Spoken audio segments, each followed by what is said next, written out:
I let the cattle out on the grass maybe about an hour ago. I'm gonna go walk back there and go take a look at them. The best way, okay, so for me, I spend about maybe about an hour in the morning taking a look at the cattle, and I spend about an hour in the evening taking a look at the cattle. And in terms of finding sick animals, I think that the best way to do it is to just be around your animals. And you really don't, if the animals start getting sick, I know that I talk about BRD all the time, right? But BRD is very bad. If you get an animal with BRD and you don't get a hold of it very quickly, it could spread throughout your herd. And if it spreads throughout your herd, I mean, it could turn into a catastrophe. And so,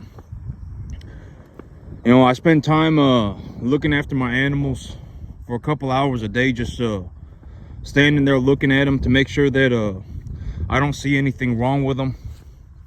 And so yesterday I was talking about forward thinking about my finances, and I was talking about this earlier, maybe a couple days ago. But as of right now, my financials are going up in a vertical line, and I was saying that I'm going to make about $325,000 over the next 365 days. But I was taking a look at my numbers, and it's probably going to be more. Just in the last 3 months selling cattle, I've made almost 45 grand just in the last 3 months. And I've been taking my profits out of my business to pay for my new piece of property. And so once I get my new piece of property squared away, I will be taking my profits and reinvesting them into my business to purchase new cattle. And so here's another, you know, I was thinking about this morning. I was thinking about this last night, and when I think about my numbers, you know, I get this. It's almost like I don't know how to describe it, but it's like I get like this feeling in my chest that it's like I almost want to vomit. Like it's almost like I want to throw up. You know, I don't know exactly how to describe it, but the feeling is not so severe, you know, as it was about a week ago when I realized what was happening. But it's still there, just a little bit. And I figured, I told myself that it's a good thing, because I don't know what it is. I don't know what the feeling is, but I told myself it's a good thing. And so, but the feeling it's just about passed. Every time I look at my numbers, it's kind of like you know, like I get the feeling. I don't know how to describe it, but it's like I almost want to vomit. And I don't really know how to describe it, but it's like a pressure in my chest. And I told myself it was a good thing. I said it's a good thing. I'm doing very well for myself. And so I don't know what it is, but it's a good thing. And so you know, I was saying I was going to make about $325,000 over the next year. And in reality, when I take a look at my situation right now, it's probably going to be more than $325,000. Because right now, just over the last 3 months, I've made almost $45,000 selling cattle. Just selling cattle, I made almost 60 grand over the last 3 months. And I've been taking money out of my business to pay for expenses in purchasing my new property. And so once I get my new property squared away, I'm not going to be dumping, you know, $10,000 a month, $8,000 a month into getting the new property squared away. Like I put in a new fence. I paid for an option contract. And so I'm not going to be putting in like $7,000 a month to get my new property squared away. And once my new property squared away, I will be reinvesting my earnings into purchasing new cattle for the new property. And so this is what I mean by my financials are going up in a vertical line. You know, here in about 6 months, I will have paid for all of my cattle debt. And when I pay for all of my cattle debt, let's say I pay for all of my cattle debt and I still have 40 animals. If I pay for all of my cattle debt and I have 40 animals, and the animals are number 1 to 1.5 type medium large frame, and they're 450 pounds, body conditioning score 6, that essentially, and the feeder cattle market goes sideways at 235, I will be making about $1,200 per animal. So that's another way of just me saying I have about $50,000 just sitting in a bank account. And if I have $50,000 sitting in a bank account, and I'm also, okay, here's a way to think about it, okay? This is what I'm talking about, forward thinking objectively correctly, taking a look at it for what it is, and all of that, right? And planning and, taking a look and coming up with something that's objectively correct. And here's what I mean. Over the next 6 months, I will be paying off all of my cattle debt. And if I pay off all of my cattle debt and I still have 40 cattle, and the cattle are 1 to 1.5 type medium large frame, body conditioning score 6, average weight 450, and I have a new 50-acre field, I could easily take those 40 animals from 450 to 850. It would not cost me much money. It would just take me about 5 months. And if I raise the average weight of the herd from 450 to 850, I could increase the appraisal value of the herd from about 50 grand to about 70 grand. And so here is what I mean. Here in about 5 months, I will have paid for all of my debt. And once I've paid for all of my debt and I got my new field squared away, the big plan is to take a loan for the equivalent to the appraisal value of the animals that I currently have. And the reason that I'm going to do that is because if I do that, I've essentially just put myself at a net zero balance. I have animals that are worth about 50 grand. If I took them to the market at that very moment, I could get about 50 grand for them, and I take a loan for 50 grand. That essentially puts me at a net zero balance. But that puts me in a situation where I essentially have 100 cattle. And if I have 100 cattle, and let's say that the average weight of my herd falls to 300. Let's say I bring in 60 animals that are 200 pounds. And let's say the average weight of my herd falls to, 350. I bring them in at 200, 250, and the average weight of my herd falls to 250 or to 350. And if I put on 75 pounds a month per animal, that's the average over the long term. If I put on 75 pounds per animal and I have 100 animals and the feeder cattle market is going sideways at 230, and I lowball myself and I say I'm going to make $2 a pound, that means I am making $15,000 a month. And if I make $15,000 a month and I reinvest my earnings, the size of my herd will be growing at an exponential. I will have like 500 cattle by the end of 365 days. I will have like 500 cattle. So this is what I mean by my money is going up in a vertical line. Oh, and it's when I take a look at it for what it is, it kind of makes me feel uneasy. But it's not so bad. It's not as bad as it was about a week ago. When I first, about a couple of weeks ago, when I first took a look at my numbers and I realized that I was making a ballistic amount of money, it almost made me feel like I was going to vomit. And I felt like I was going to vomit. And right now, it still feels like that, but it's not so severe. It's not nearly as severe. It's maybe 10% as bad as it was. And I told myself that the feeling is a good thing. It happened because it just is what it is. I mean, and I've already talked about this in terms of a business. It's not like I'm out here manufacturing drugs, right? It's not like I'm kidnapping. I'm not kidnapping, women and selling them into, I'm not doing some horribly immoral thing, right? I do honest work. I get paid a boatload of money. I've made my peace with God about it, right? I've already talked about this. I don't ask for anybody's opinions, And here's the thing about me, okay? And this is also maybe the spiritual aspect of things. And it's like when I say things, a lot of times for the average person, it's going to sound horrible, right? It's going to sound horrible, but you got to understand that this is coming from my perspective. Imagine that it wasn't me. Imagine that it was you, right? Imagine that it was somebody else. And you found a way to get to the top 0.00001 percentile of the entire U.S. economy, right? You found a way to do it. It wasn't me, it was you. Imagine what your world would look like.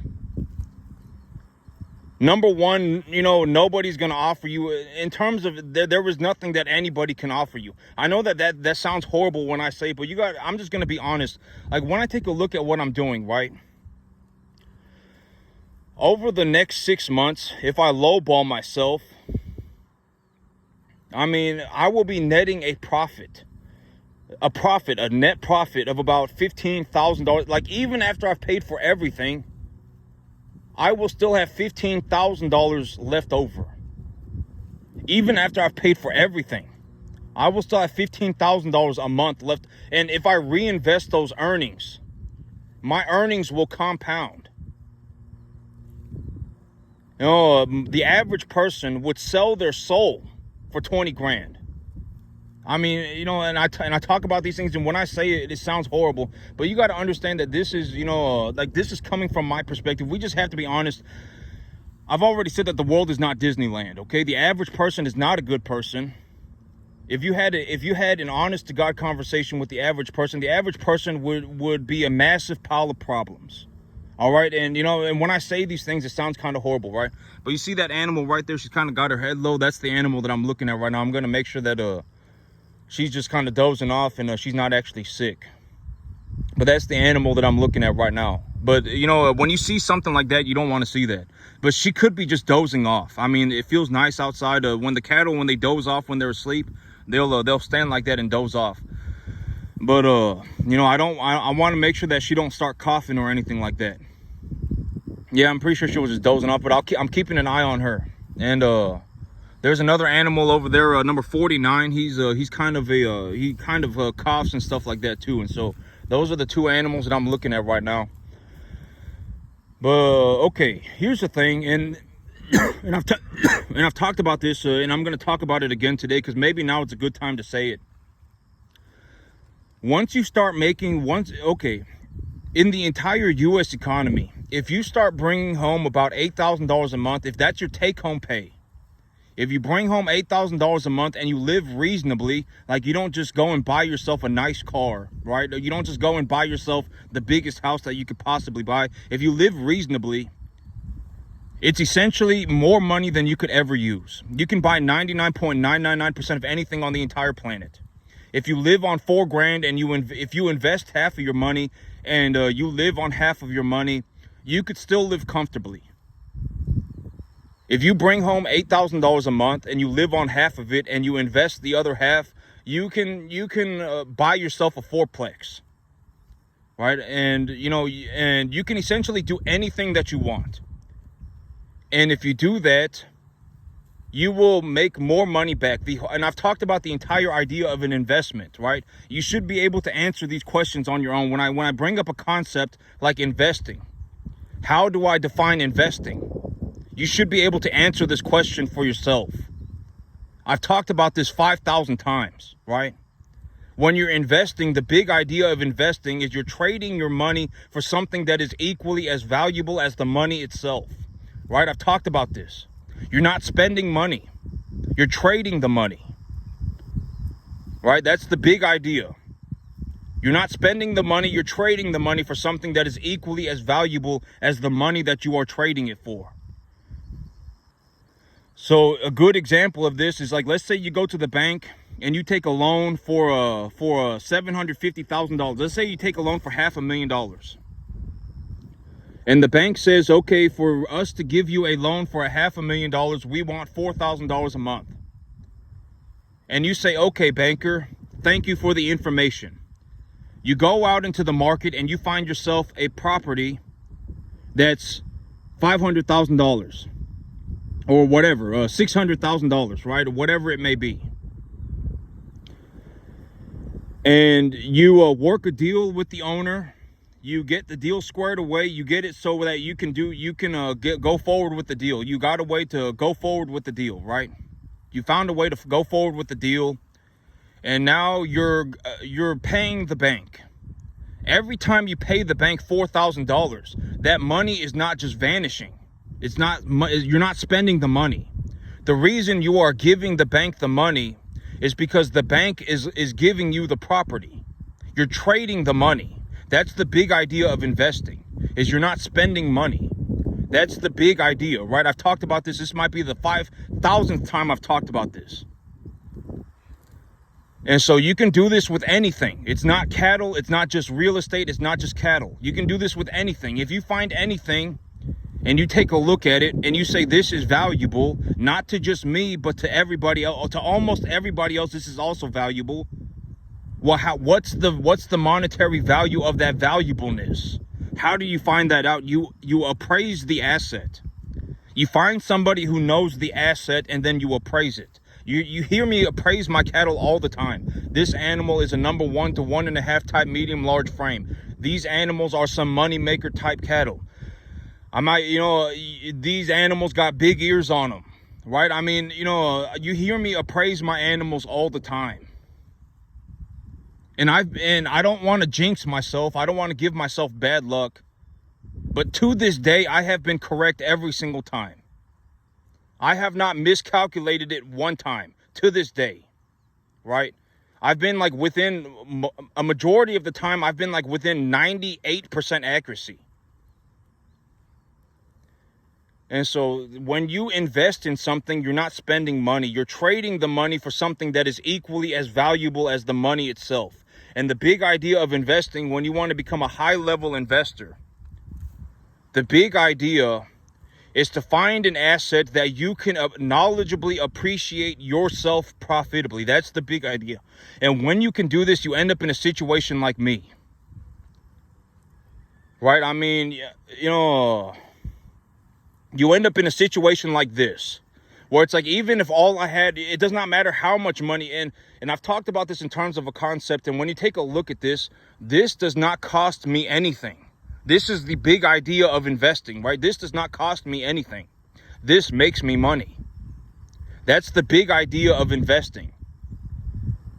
I have so many assets that are going up in value that it essentially negates all of my expenses. And it also puts money in my pocket. That's the big idea, right? And so, I think, but that animal coughing, but I think the animal's just coughing because maybe got maybe it got a big mouthful of grass and it's coughing on it. But you see this animal, she's walking around, but she still got her head low. That's not good, right? But that's the big idea of investing, okay? Like when you invest into something, you're not spending money. I'm gonna have to keep an eye on that one. I don't know why, but that's actually a bad sign. If they're walking around with their head low like that, that's not good. But that's the big idea of investing. Like this, when you take a look at this, you need to understand that this does not cost me anything. If you had $0, you could still do this. That's the big idea. Right? I mean, even if you had $0, and if you copy and pasted everything that I did, even with $0, you would start making a net profit. You would actually start putting about $8,000, $7,000, $8,000 a month in your pocket. When I'm growing grass like this, it might be up to about like 10, 12 grand. You might actually be putting money in your pocket. This does not cost anything. That's the big idea. And so what I mean here within the next 6 months, okay, here's what's going to happen.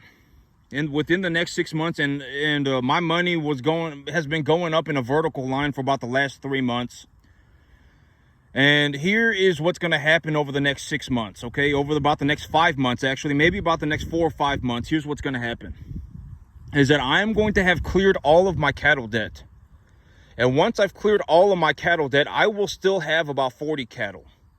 The cattle will probably be about 400 to 450 pounds, number 1 to 1.5 type, medium large frame, body conditioning score 6. That essentially is just a fancy pants way of me saying that I have 50 grand worth of assets that I could easily liquidate at any time. I take a loan against the appraisal value of my assets. I take a look at my assets and I say these cattle are worth about 50 grand as of today. They're worth about 50 grand. So I go to the bank and I take a loan for 50 grand. And instead of purchasing 450 pound cattle, I purchase 200 to 250 pound cattle. And when I do that, I bring home 60 animals instead of 40. So I've increased my herd size from 40 to 100. And if I increase my herd size from 40 to 100, and I put on 75 pounds per animal a month, and the feeder cattle market goes sideways at 235, 240, 230, 240, and I lowball myself at $2 a pound, I will still be making $15,000 a month.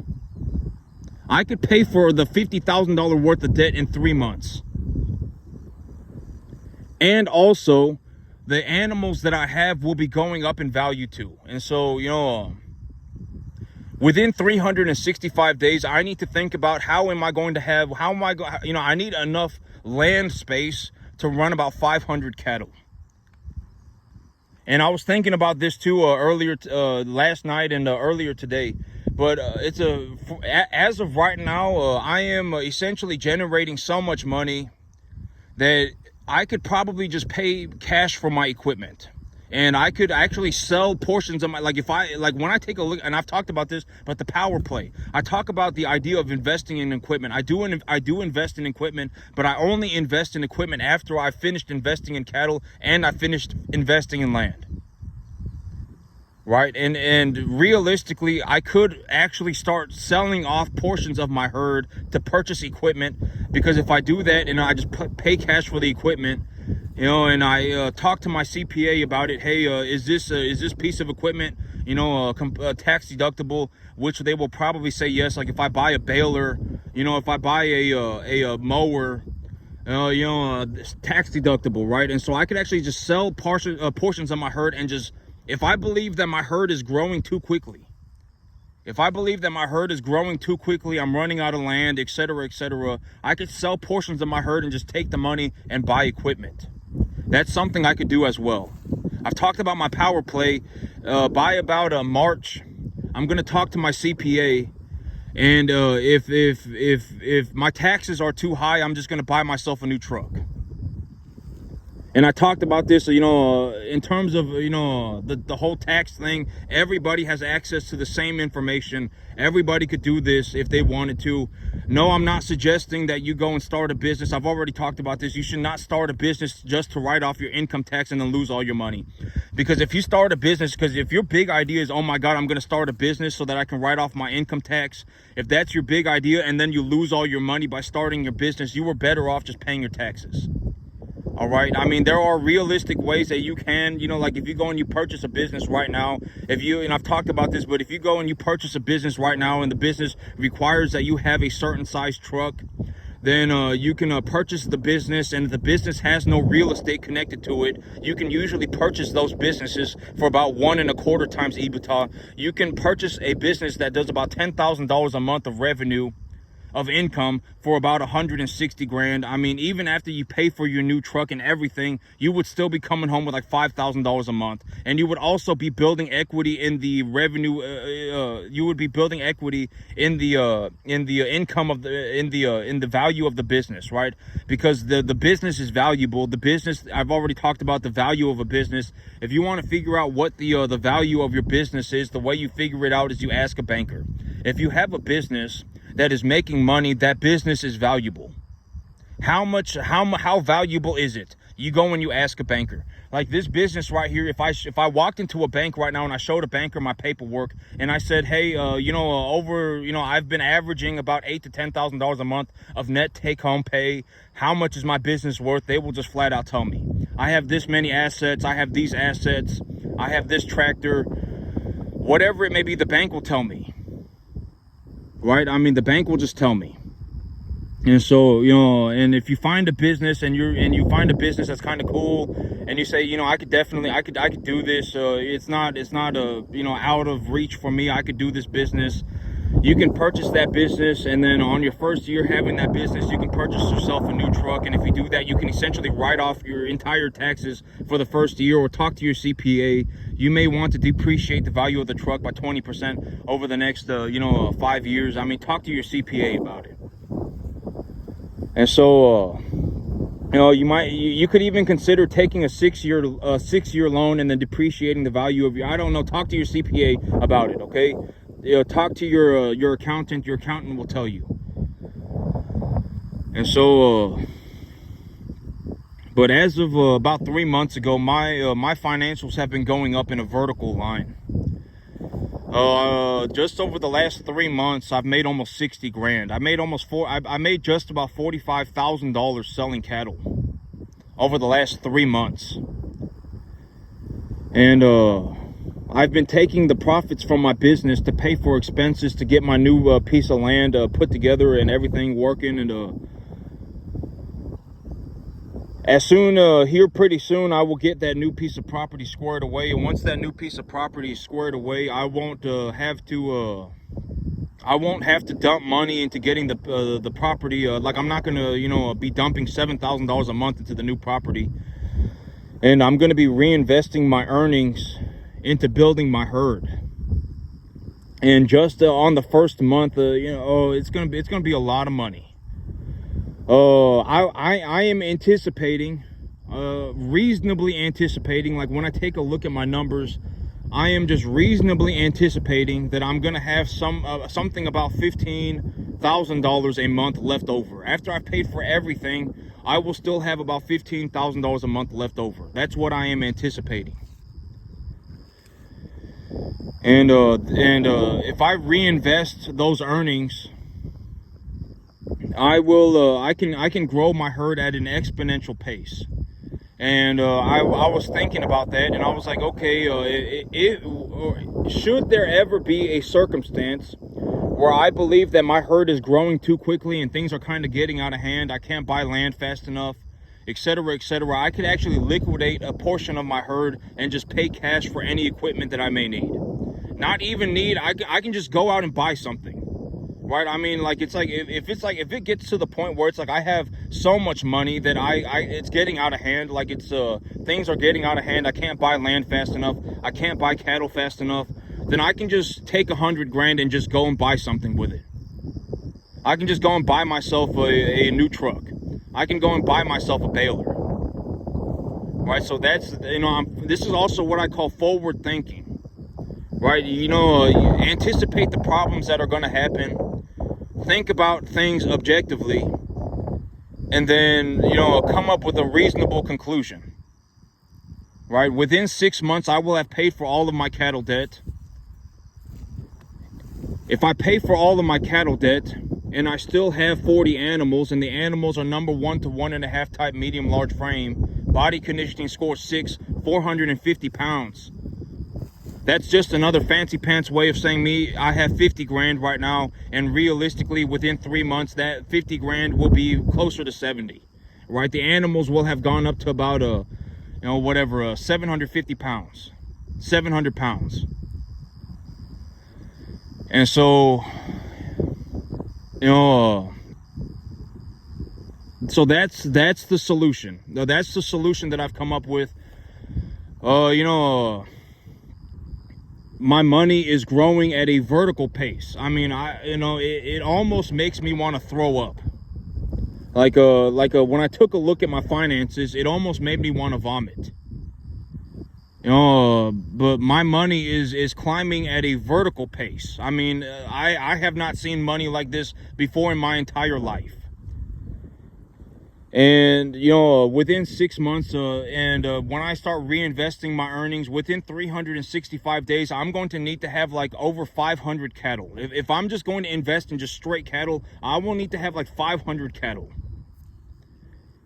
And so I need to think about buying more land. And if it gets to, and should it ever get to a point where it's like I'm just generating money way too fast and things are getting out of hand, I feel things kind of slipping, I can sell a portion of my herd and let's just say I just take 100 grand. Like, I can just start taking 100 grand out of the herd at a time, right? I can just take 100 grand and go and buy something, right? I don't need to buy any more cattle. I can just go and buy something. I can go and buy myself a baler.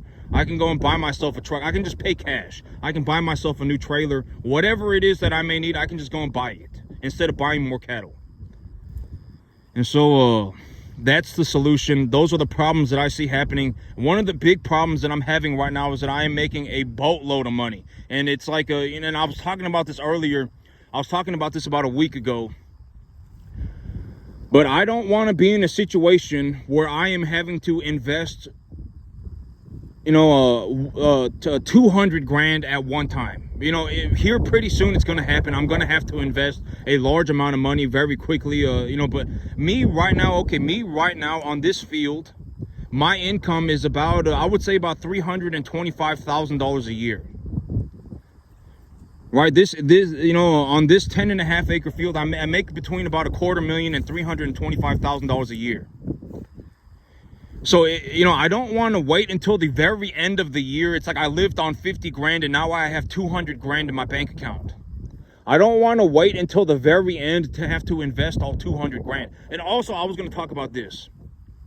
The idea of utilizing unrealized gains to reduce tax burdens.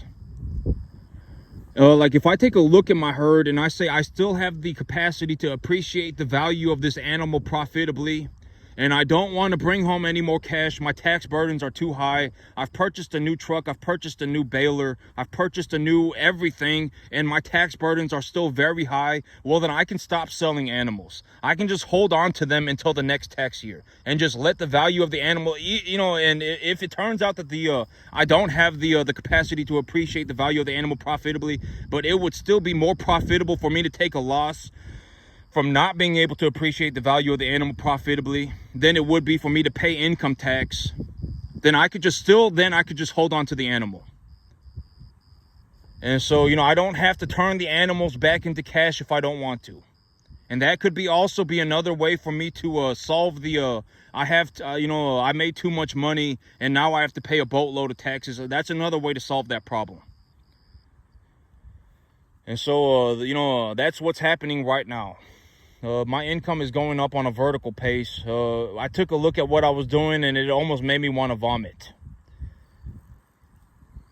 And okay, when I talk about things like this, I'm just looking, okay, because here's the thing, I've talked about this, but most people, and I've talked about this, right? Like, and I call it, if Rich slapped you in the face tomorrow, you would have no idea what you were even looking at, right? Why? Because, if you knew what you were looking at, you would not be poor, right? I've talked about this like, it's like being in a room with Warren Buffett. If you were blindfolded and you didn't know anything about the stock market and Warren Buffett was sitting there telling you exactly what he's going to do every day, next week, next year, this is what I'm doing next month, this is what I'm doing today, this is what I'm going to do next year, this is what I'm going to do in 10 years. If a majority of the population of the earth was sitting in a room with Warren Buffett and Warren Buffett was talking about the stock market, nobody would even, and even worse, if you are an idiot, right? I've talked about this. If you're a moron, you would actually think that Warren Buffett was you would think that Warren Buffett was the moron. And I've talked about this, but I'm not the only person that can turn $100 a month into 100 grand. Warren Buffett could probably do it too. Right? And this is also what I mean by, if you're going to go and you're going to figure something out, go and ask somebody who actually knows how to do it. Don't ask somebody who doesn't know how to do it, because if they don't know how to do it, the only thing they're going to know is to not know. Right, I've talked about this, and even worse, they will drag you into being poor with them. Right, I've talked about this. The worst thing that you can do as a poor person is start dragging other people into being poor. Because if you're poor and you're by yourself, that's fine, right? It's not, no harm, no foul. Right? You're poor, that's okay. And if you found your peace with God about it, but don't go and start dragging other people into being poor, right? You should go and, encourage people to spend every dollar that they have, spend money that they don't have, don't go and encourage people to be poor. There's a lot of reasons to be poor, and most of them are not good. Most of them are not like, you're mentally handicapped, right? Most of it's not like that. And if you're mentally handicapped, you're not poor. And I'm sure that there are mentally handicapped people that have money. But if it's something like you're mentally handicapped and you don't have money, then you're not poor, you're broke, right? I've already talked about this. Poor is more of a mindset. Broke is more of like your money, right? And so, you know, like if you're and encouraging other people to be poor is the most poor thing that you can do out of anything that you could possibly think of. And this is also what I mean by, if you're poor, stay poor by yourself. Don't go around encouraging people to spend every dollar that, you know, to spend dollars that they don't have and all sorts of nonsense, right? I mean, don't go and encourage people to do that. Stay poor by yourself. Oh, but this farm on a 10.5 acre field in the year 2024, I managed to get into the top 0.00001 percentile of the entire U.S. economy. And over the next year, by the year 2025, I will have done better than that. I will probably be in the top 0.0000001 percentile of the entire U.S. economy for the year 2025. And so, you know, and I'm telling you, I make a boatload of money. All right, it doesn't matter. And I've already said, when it comes to money, it doesn't matter what anybody thinks. Money is a number going into the bank account. It does not matter what anybody thinks. Like, you know, if I put $20,000 in my bank account, then I put $20,000 in my bank account. It doesn't matter what anybody thinks. If I bring home a $7,000 check, then I bring home a $7,000 check. It does not matter what anyone thinks. And this is also, and I was going to talk about this. I was talking about this yesterday. But the big idea, and why do I show people, you know, why do I take a picture of my checks and show them to y'all, right? Why do I post them on YouTube, right? Why do I show them on YouTube? And this is something I was talking about yesterday. But when if you decide to go out and let's say you find an opportunity, right? Let's say you find an opportunity and you're going to go and purchase a business. You found what you believe is something that you can do and you can make money doing it. The money is the money. You have to make sure that the money is actually there. Okay, and I've talked about this, but when it comes to money, most people are like, they're not good people. Like, you know, the average person would sell their soul for 20 grand. Right? When money gets involved, a lot of people are not sitting there going, you know, I worked for the last 15 years of my life. I worked 15 hours a day. I made my peace with God about what I was doing. And by the 14th year of me working, I found a way to make a boatload of money. And, you know, I don't ask for anything from anybody, you know, and I just go out and I handle my business by myself. Almost nobody's going to be like that. Almost everybody's going to be like coming up with some worthless scheme. I fell out of heaven at 7 and my life's a mystical, magical journey. And all sorts of just not good stuff. Okay, a lot of people, when it comes to money, it's not good. And so if you go out and you're looking to purchase a business, you have to make sure that the money is there. You have to take a look at the numbers. And this is also what I'm, you know, and this is also why I show my checks. Why do I post my checks on YouTube, right?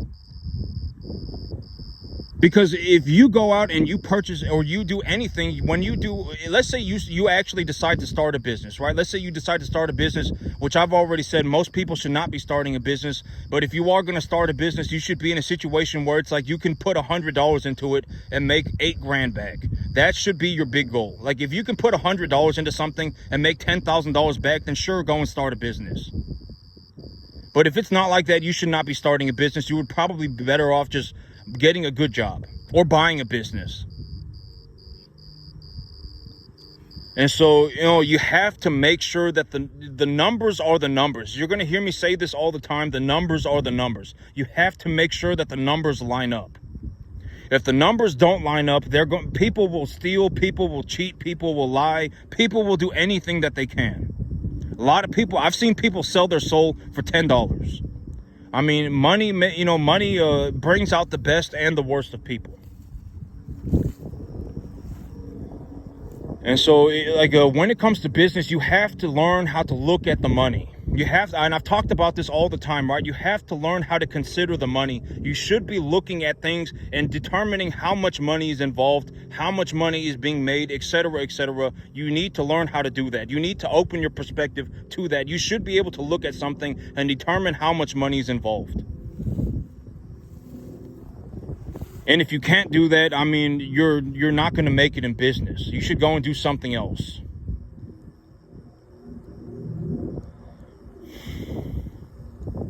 But that's it for me today, YouTube. Y'all have a good one.